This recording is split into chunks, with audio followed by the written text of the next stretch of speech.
Hello everyone, welcome back to the Tenorshare channel. In today's tutorial, we'll guide you on how to effortlessly merge multiple PDF files into one using the PDNob PDF editor.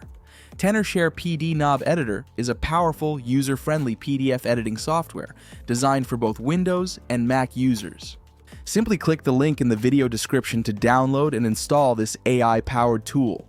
This versatile software handles all your document needs, including merging PDF files seamlessly. It allows you to combine multiple PDFs into a single file while preserving their original formatting and layout unless you make edits. Additionally, it makes rearranging pages very easy before merging. Now, let's see how easy it is to merge multiple PDF files into one. After downloading and installing the software, launch it from your desktop. You will arrive at this interface.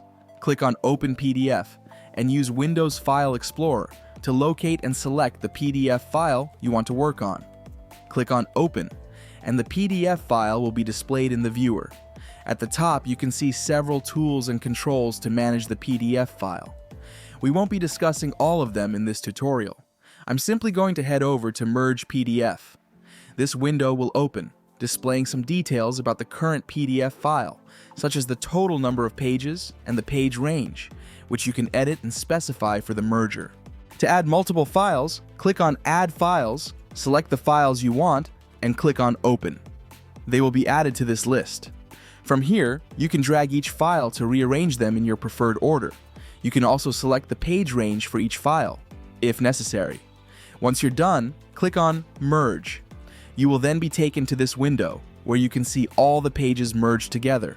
You can further edit the document or pages by rearranging them, deleting pages, rotating pages, or even cropping them. When you're done, click on the Save button. Set the file name and location, then click Save. And that's it. Your PDF files have been merged into one single file and saved to your computer. If this guide was helpful, don't forget to like and subscribe for more official tips and tricks. Thank you for choosing our software, and we'll see you in the next tutorial.